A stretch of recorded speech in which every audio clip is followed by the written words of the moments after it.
Sleepyhead，大家好，听得到我的声嗯，音吗？大家好听得到，卢卡。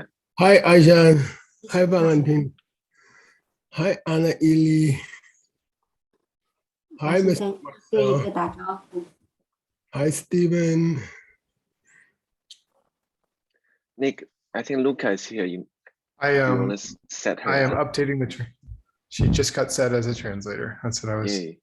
that's why Very I good. wasn't talking. That's why I could refrain from talking for 2 seconds.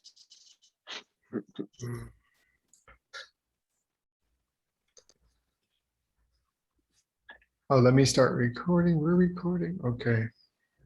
All right, I guess we can start. Hi, boss. Thanks for coming. Eh, I know, double whammy.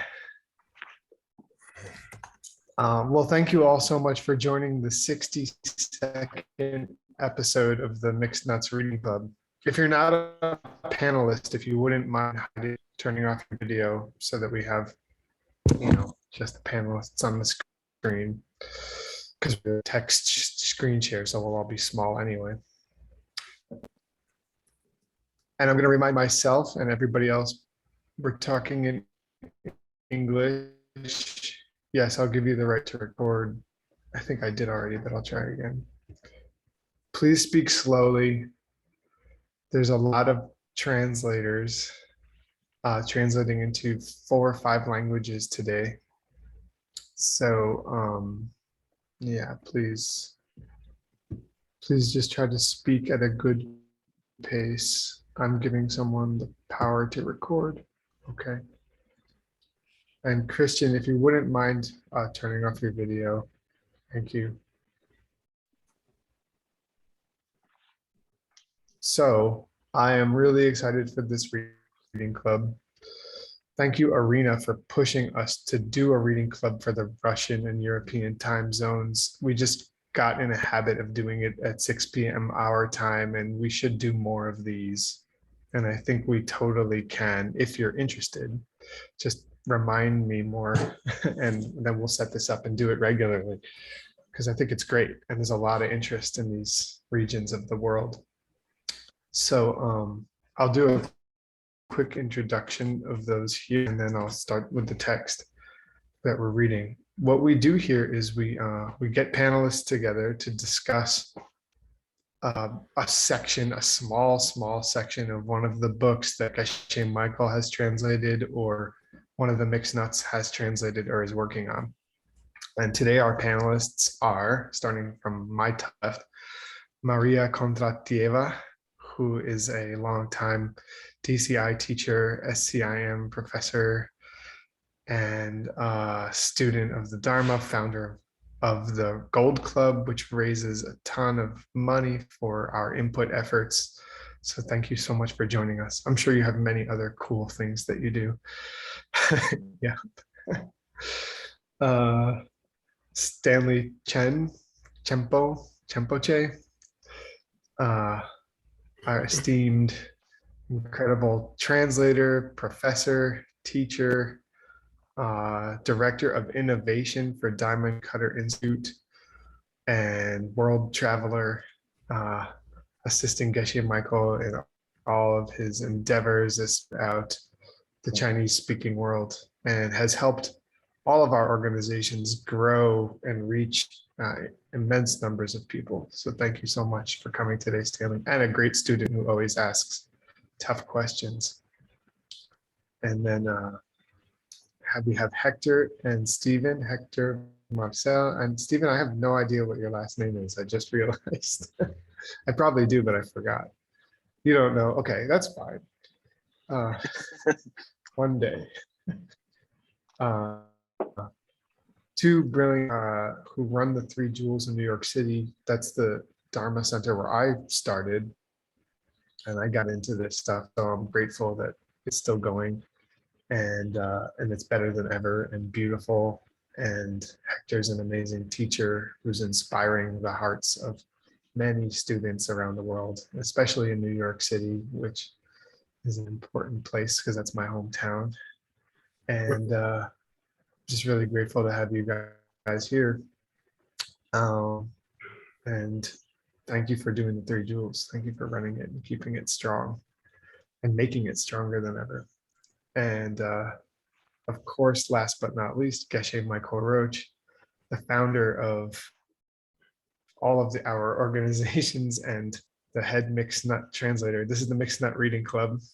And Geshe Michael is the main translator, I would say the best Tibetan translator in the world, and the one who shares with us the true meaning of the philosophy contained in these texts.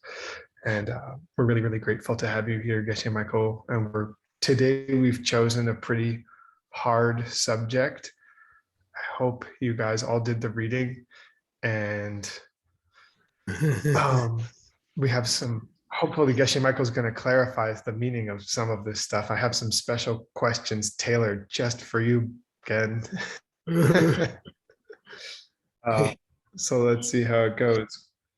So we'll go for about a 20 minutes or a half an hour, just the 6 of us here on the panel discussing. I'll moderate the discussion, and then we'll enable audio from you, those of you in the audience. And if you have questions on this subject, then feel free to chime in either in the chat or out loud. And if you do chime in out loud, try to speak slowly and clearly so our translators can help. All right, so the text that we chose today is on a subject which is very famous in our world, in the Buddhist world, for a subject that you would focus on in order to study emptiness. And it's maybe confusing. It seems like a very intellectual exercise. But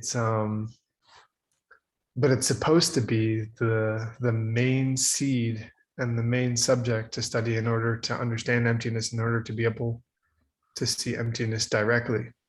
So I thought it would be an important topic for us to try to cover today.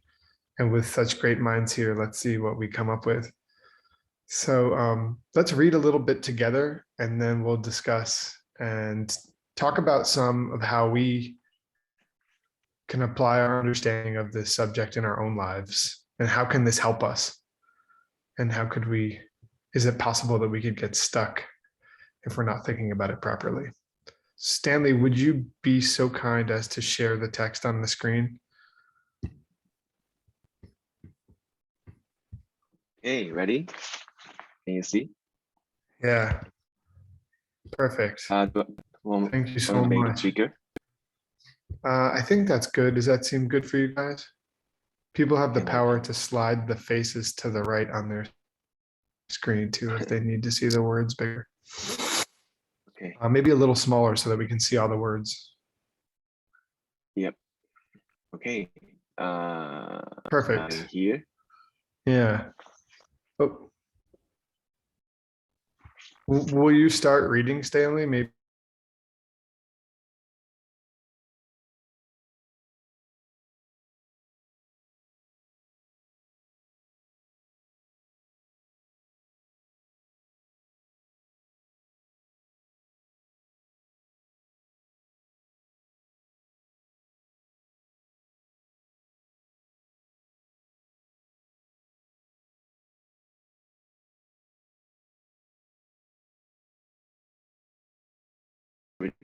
Characteristic of those qualities. None of those existing things which we are not considering as a quality exists through any nature of its own either. Is it good, Nick? Yeah, that's amazing. Thank you so much. So this is tough to even know what we're talking about. So I'm just going to orient us a little bit.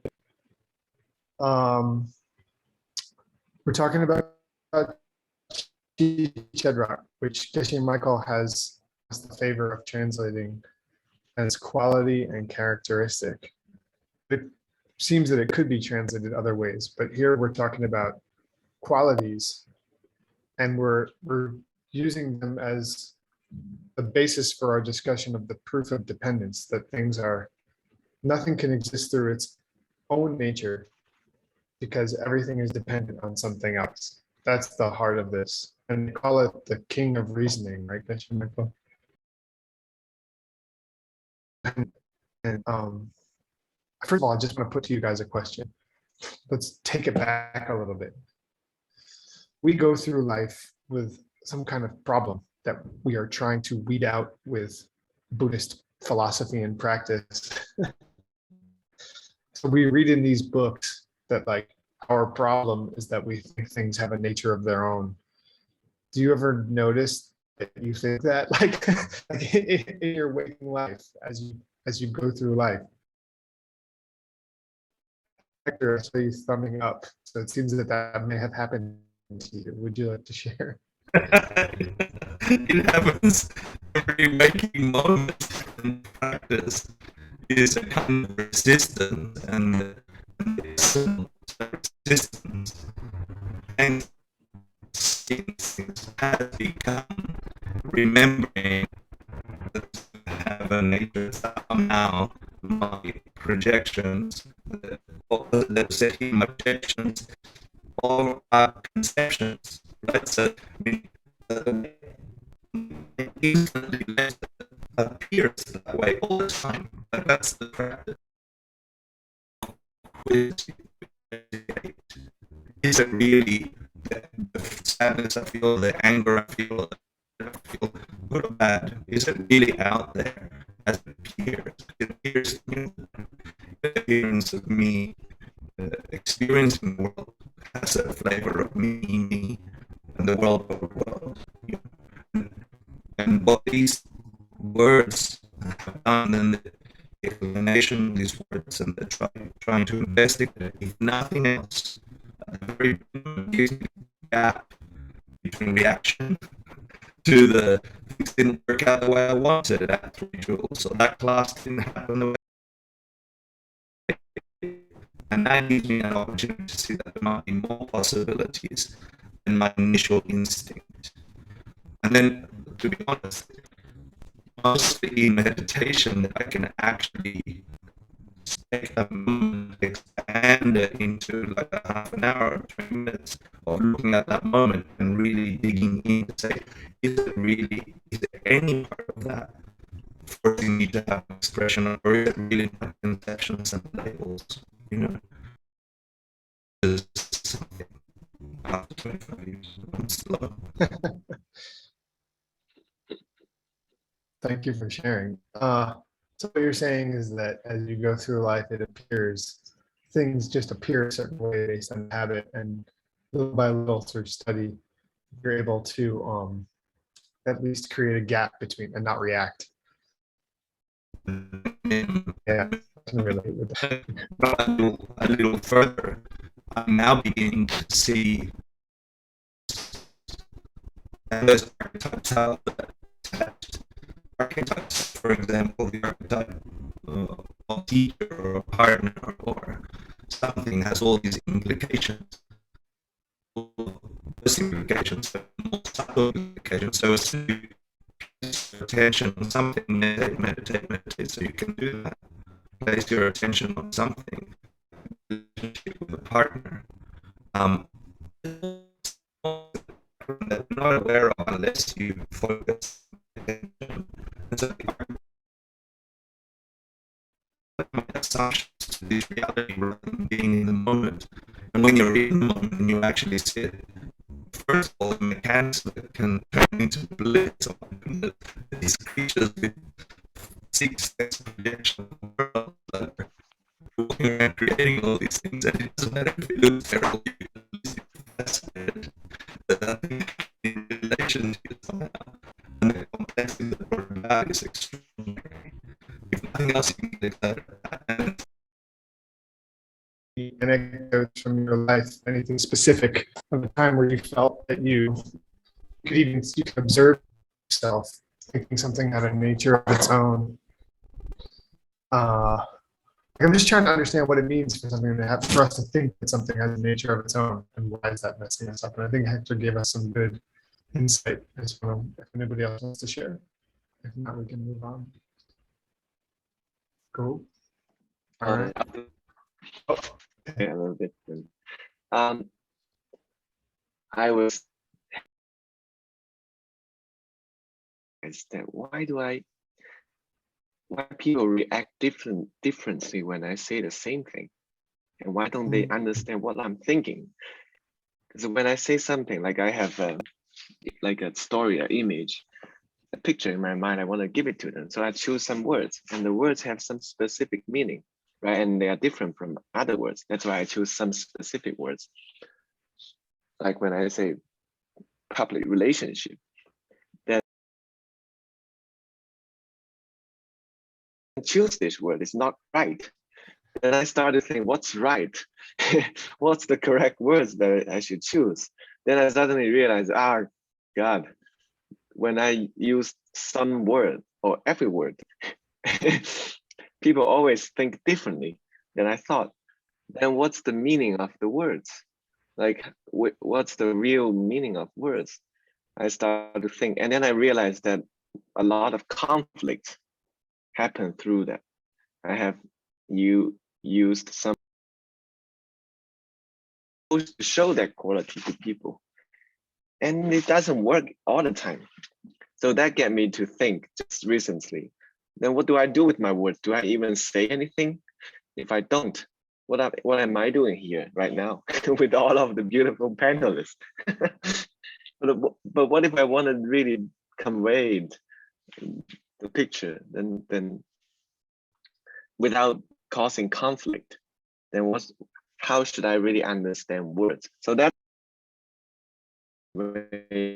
meanings to our people. Okay, that's my share. And without understanding that, I feel like I will have more and more conflict in my life, which is already enough right now. I don't need more. Okay, that's it. That's great, Stan. Thank you so much for sharing that. And it's helpful. It gives us a clear picture of what we're trying to do in one aspect. And of course, for you, it's about language because you're a mixed nut. Let's read the section. Maria, would you read, please? Because he told me, I love you. Like, what do you actually mean when you say I love you? Define it. We had a long conversation. Weird. I have that kind of conversation with shouting everything.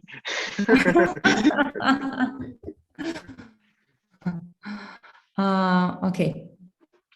I disagree with the first part of your reason, Stanley. I disagree that none of those things which are qualities, whether features or anything else of the like, exists through any nature of its own. And yet, that first part of the reason is correct. The total amount of noble things is something which is established as existing only because of names applied to all these different objects. The quality of existing without ever changing is established which never change. I hope translators are surviving. The quality of being a functioning thing and water pitchers are established as existing only because of names applied to all particular objects, which are characteristic of the general classes of things which perform a function and which serve as water pitchers.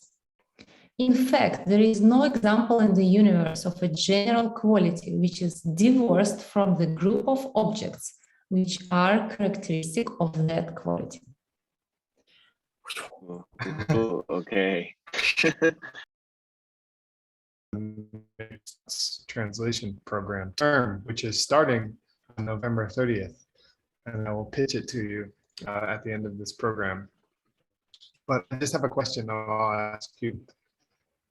Do you ever, like, in your waking life, just like pick something and break it down, like to examine if it has a nature of its own? I mean, in meditation, I think we sometimes do this consciously, but do you ever just do it in life to see that we already understand that it's empty of that kind of existence. But on some level, if we're still suffering or we haven't seen emptiness directly, then we don't really understand it somehow. And do you ever do this examination where you try to break something down, and then have you ever come to a place where you find, I know this is a specific question, but have you ever come to a place where you find where your mind is?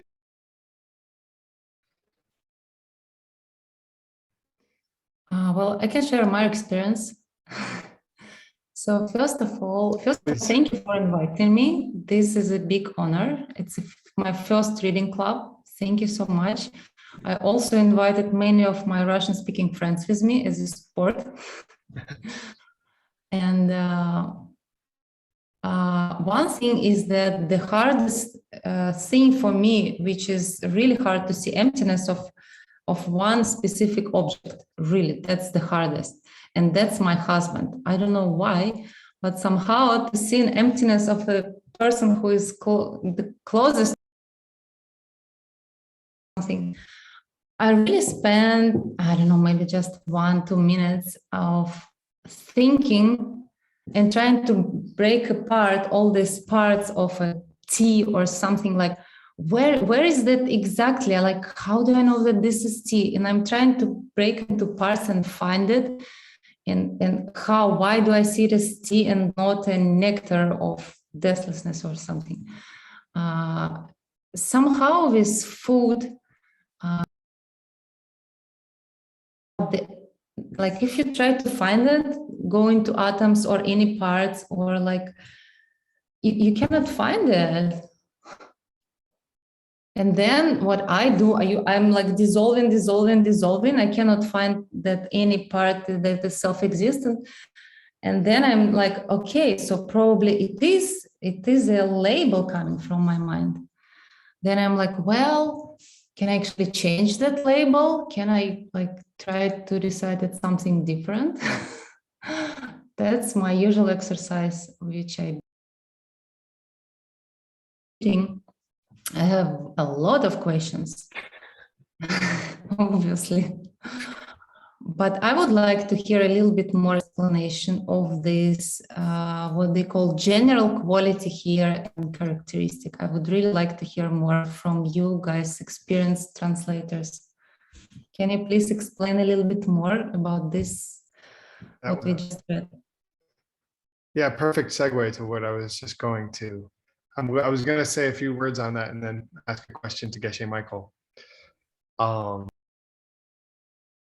Set and subset, sometimes it depends on the circumstance and what we're trying to achieve. And the way I think of it is like chi, like the chi of Chi Jedrak is like a mental archetype. And there's different kinds of chis, right? But I think the one that we're mostly talking about in this reading right now is the Rick chis, right? What are the, is it real? Like, can you hold it? If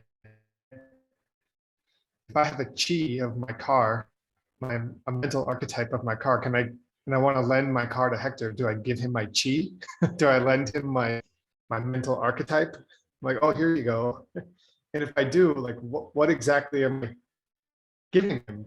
Like, is that real? Is that even something that I could touch or look at?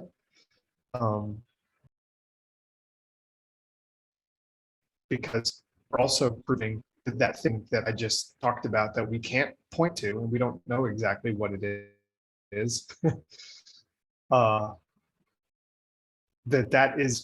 that is everything. That everything is in fact that thing that we don't know what it is. That we can't touch or find. And I'm wondering if that has something to do with why this subject helps us to see emptiness. Maybe you would have understood it better, but I translated it as quality and characteristic, and it might be harder to understand, but if you get it, then you really get it, and you'll be able to see emptiness. And I wonder if you could speak a little bit about that and why Chi Jedrak is something that helps us to see emptiness as opposed to other subjects, you know. Why is this one the key? What is it about sets and subsets or qualities and characters?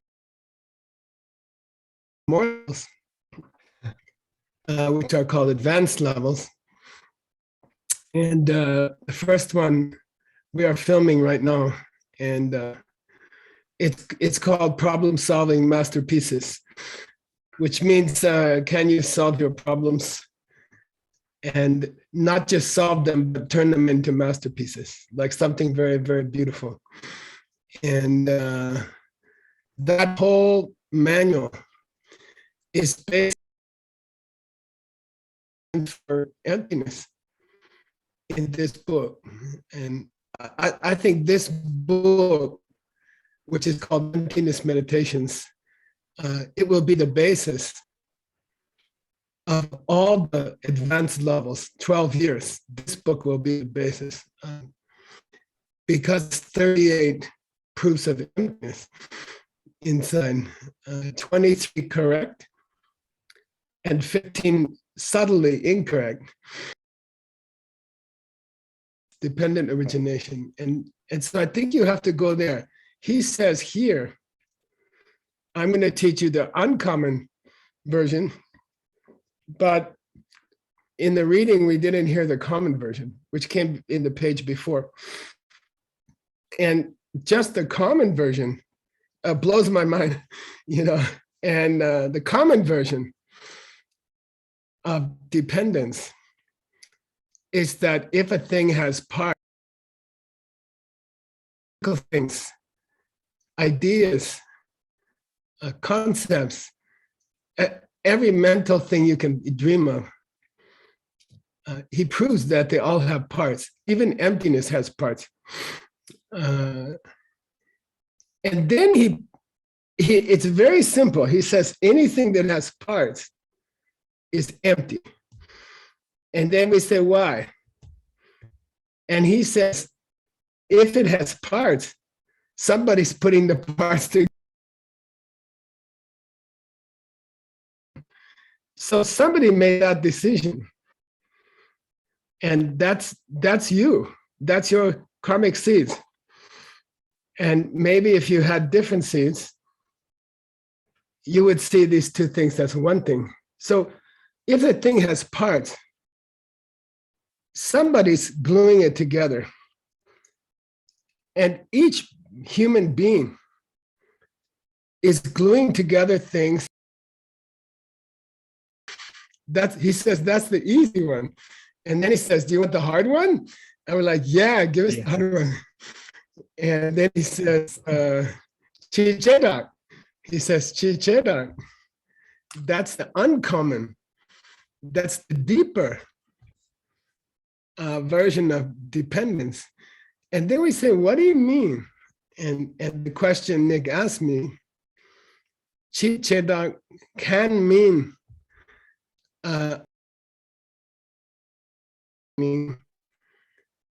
Chi and Cheda. So Chi, you can say the group or the set. And then that's mixed nuts. And then Jedrak is the member of the set, like Nick and Stanley. And that's the general meaning of Chi Jedrak. But there's a much, much deeper meaning of Chi Jedrak. And that's general, or you can say a quality and a characteristic. And that's much, much different than member of a group. What's the difference? Quality means you can add the word ness in English. In Russian, you say ta, pustata. You know, the quality of car, you say car-ness.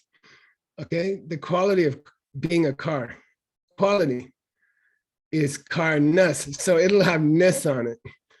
In Russian, there's a myaki's nak tia, like, I don't know, mudras.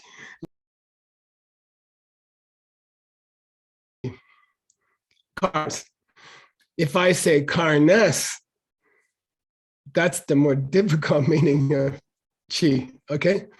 Now, characteristic means, and it's very difficult here. Characteristic means, can you find a thing which is characteristic of that quality? Can you find a thing which has that quality? Yeah, it's characteristic of carness. It means it has carness. Characteristic means it's an object which is carness. Okay, so all the parts of the phone in the normal interdependence, proof of interdependence, this phone is empty. Why? It has a left side and a right side. Well, how does that prove it's empty? Well, if it has a left side and a right side out of your seeds, and it's putting it together, I love you. It's putting it together, okay? I love you is 3 words, and somebody's putting it together in a certain way. And everyone's putting together parts in a different way. Okay, so that's easy. That's not too hard. Who put the carness on the Toyota? Who put the carness? Why? Somebody tell me. They got their teacher a blue car. Yeah, you help someone else get a ride. You help someone else and go someplace. So then that picture comes out as, so chi is the picture coming out of your karmic seed, chi, a quality. And then characteristic is the Toyota, okay? Then the big question is it possible to have a radically different chi to put on that Jedrak? Because the connection between Toyota and car is artificial. It's not natural. It doesn't belong there. A Toyota doesn't have to be a car. But we don't have time to read it all together. but that was way helpful and amazing and beautiful. So I was hoping you would say, it'll be clear in my mind for the next at least 5 minutes. And then The important thing is that you can turn anything into anything. The important thing is that you can turn suffering into bliss. Yeah, you can turn anything into anything if it's artificial. I pray if you did the reading, which I'm sure you did, this is a very process, this way of looking at it.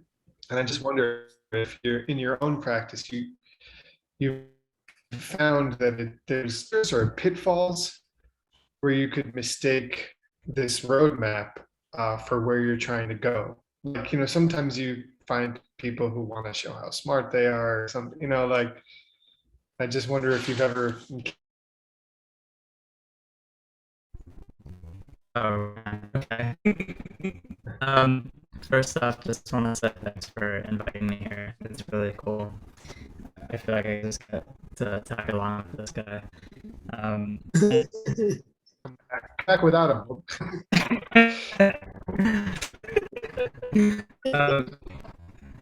I also wanted to say, if Toyota can be the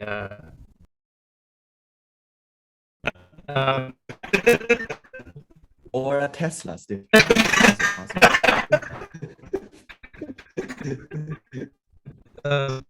What's really cool is we were on retreat in Mexico, and we were talking about seeds, and I just was thinking, the most important seed that you can have is to have the direct perception,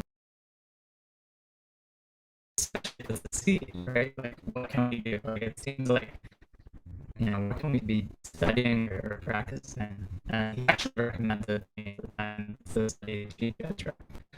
So I thought that was really cool. I was thinking about that as we were going through this. Have I done that? No. But okay, so the pitfalls of, it sounded like a question of the pitfalls of studying this Chi Jedrak and intellectual. I think we start to normalize this stuff. We start to like, the first time you hear emptiness and karma, you're like, whoa, like this is amazing, this is life changing, and like you're just thinking about it every day. Like, I remember the first time like studying this and learning it, I was like, how do I apply this to the weather? And how do I apply this to like, the sort of mundane? To just think of things as normal, including ourselves. And the longer you practice, you still encounter obstacles, you still get, beat up by life. And the less and less you think it's likely to become enlightened or to overcome these obstacles. And I think that's the greatest. It does come from us, and that mental seed, that mental construct, that can flip everything. Really. So I hope I answered your question. Beautifully, better than what I was asking. I mean, perfect. Thank you. I hope you will join again, and we can get more of your group to come to this. Yeah, I just thought of something.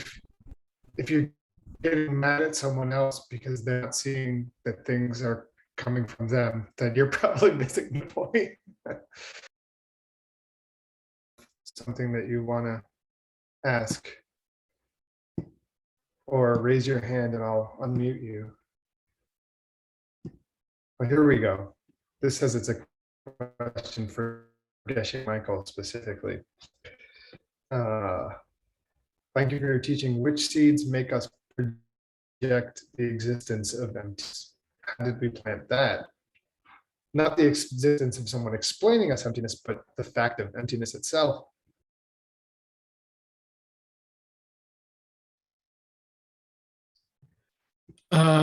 Should I answer, Nick? Yeah. Okay. I'll try to make it short because I tend to talk too much. I've been working a lot on this idea, and I've been working a lot on this question because we've been doing this new course about how to solve your problems, which by understanding that it has seeds, and then solving a problem because it has emptiness. Okay, and that's a big difference. Okay. By the way, I call this Hector. I call it Alzheimer talk. Now I talk to everybody like this.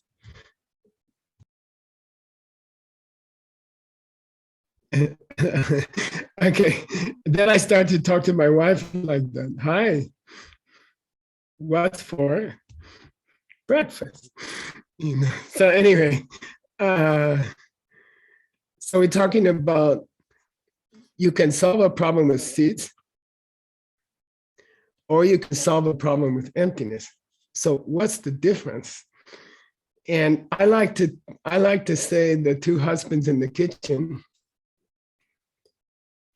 Solve is stop yelling at your own kids, stop making bad seeds. Okay, that's the normal seed solution, dependent origination actually. Then what's the emptiness solution, which is supposed to be more powerful? And that's to try to remember that the husband you're angry at doesn't exist at all, was never there. The husband you feel upset at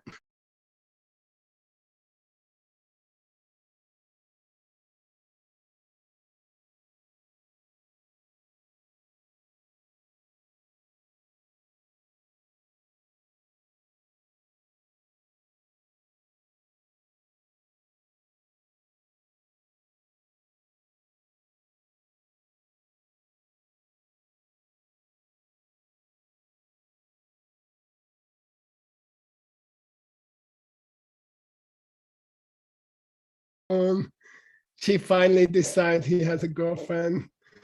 They go to bed. She sneaks over to his side of the room. She gets his phone. She opens up the phone. She checks what he was doing on the phone. And she finds out that he was ordering her a birthday gift. And that's why he had the smile. And that's why he was no girlfriend, and it's the emptiness solution. Okay, yeah. And it's much more immediate and powerful. You feel stupid that you got upset, Who made that emptiness? That was your real question. Yeah. Yeah, you made that also. And thank God, because now you can have a good marriage. I think like 5 minutes left. We can do one more quick question. Peter asked a question. If the Jedrak, the characteristic or the subset, is not naturally connected to chi, then an inanimate object could be alive, quote unquote, a spirit. You could start to engage with them, right? Is it true? Geshe Michael is giving the effusive nod and thumbs up. So it is true, right? Go on any object. Yeah, that's true. Because it's not natural. Yeah. That's funny because my daughter, she's 2 now, and she's like that. Everything has a personality. She's like, oh, is the coffee is talking to me? I'm like, wow. My coffee, she doesn't drink coffee. She's only 2. You have to be 3 to drink coffee in the mixed nuts.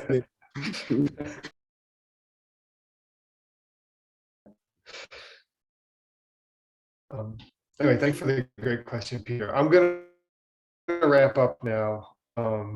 We just have a couple of minutes, and I want to convince you all, every single person here, to please join the Mixed Nuts translation program, the Diamond Cutter Classics translation program. It is 2 weeks. We take a 2-day break in the middle, and the sessions are going to be from 9 a.m. Arizona time, so much better for the rest of you. And register now. I also encourage everybody to please consider doing monthly donations or just a donation for the Mixed Nuts. We are translating a couple hundred years worth of material from Tibetan and other, ancient languages into English and other modern languages to make these ideas accessible for you. So right now, I'm dedicating my life to this because I think that there's a real need for the wisdom contained in these books, and it's endless. And what we've been talking about for this reading club is this tendency of our minds to hold to things wrong. And then we read this really difficult section to try to understand how we can weed that tendency out of our minds. So we need the wisdom in these books to really be able to do that, to be able to help more people. And if we're bodhisattvas, that's what we're doing here, if we want to be bodhisattvas. So please do consider supporting the Mixed Nuts translation team. diamondcutterclassics.com. They're all typing in the chat here. Or Arena, could you type it in the chat, please? DiamondCutterClassics.com. And if you go there, you can make a donation. You can make a donation more frustrating for me. But we do have PayPal, so you can just select that option on the website. And if you want to make a donation and for some reason you're having troubles, just email me, and I'll make sure that you can help. Please come to Is the there Russian translation going to be at this program? There is, yeah. There's going to be a special, yeah. There'll be Russian translation during the program. And then because some of the sessions are not going to be, you can stay up to weird hours and watch if you want to. But sleep is also important if you want to be able to understand what's going on in the mixed nuts classes. Because Stanley and I have tried it for many terms with no sleep. And look at us now, we're just lost. I'm just kidding. Thank you. Thank you so much for coming. Thank you to all the panelists. I know there's not enough time to really engage you enough because you're all so amazing and have. So please come again. I'm definitely going to hassle Maria, Hector, and Stephen. It's the first time you came. I'm going to hassle you guys to come more and try to get Peter to come too and do things at times that work for everybody. So maybe we can do these Russian ones at least once a month moving forward, on this Russian time zone. Cool. Thank you so much. And I look forward to seeing you all in classes starting November 30th. Any questions, just write.